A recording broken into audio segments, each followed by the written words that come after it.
I used to write as well. Well, when I say write music, they would present themselves to me. I would just hear the song first. I would hear the song first, and then I would sing it for other people. I never wrote songs, and then when we started recording, it would be, you know, verse, chorus, bridge, chorus out. But that's not how that, no, we're gonna rewrite it, verse, chorus, bridge, chorus out. There is value in that for sure. That's very accessible, and lots of people feel it creates a safety and a comfort.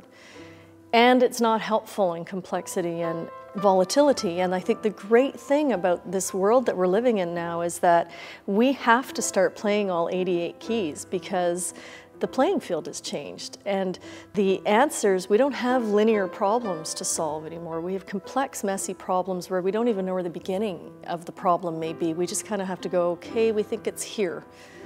Let's start there and see. So I think that now work in the business world, people need to bring all of themselves to the table because it is that creative aspect married with their technical skills that enables them to bring forth new solutions.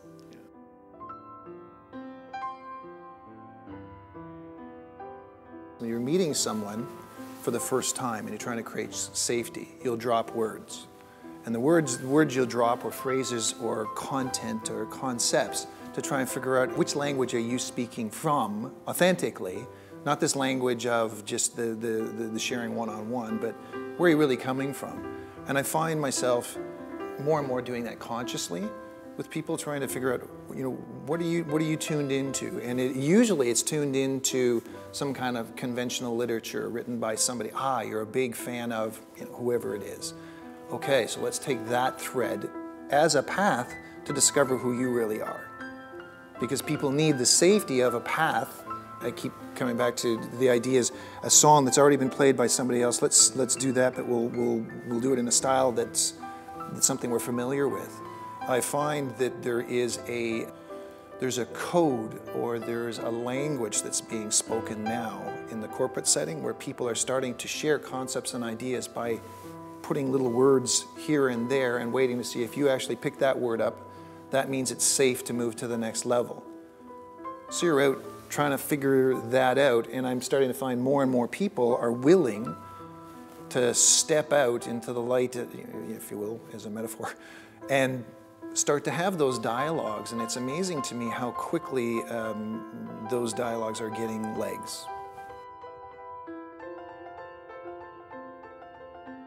None of us have the answers.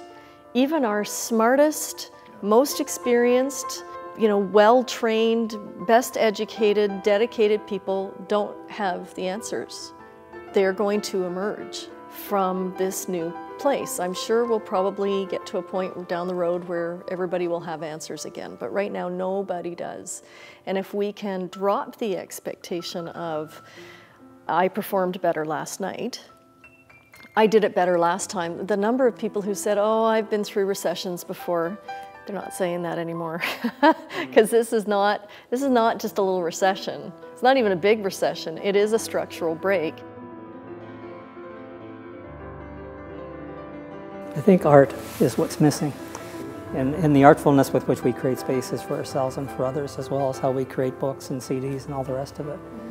But I think the language that is still most suppressed, that leads to depression, suppression and depression are connected, is the language of art. I think the language that comes out of art, that's what I valued in our conversation this afternoon, is that we all, in a sense, speak out of our own kind of dedicated commitment to our own artistry and practice as artists. And I think that as artists, we're perhaps inducted, we've been initiated into a way of being with language and being with a way in which language expresses a world that's large enough for a new possibility to emerge. I think too often now we're trying to deal with a tactical language to bring about a transformational result, and so our language fails us. And I think only artists can embrace a language large enough for this to happen. And I think our work is to invite other artists to also make this bridge, to bring their voice in. Artists, I think, tend to be reluctant because I think our voices have often been discounted.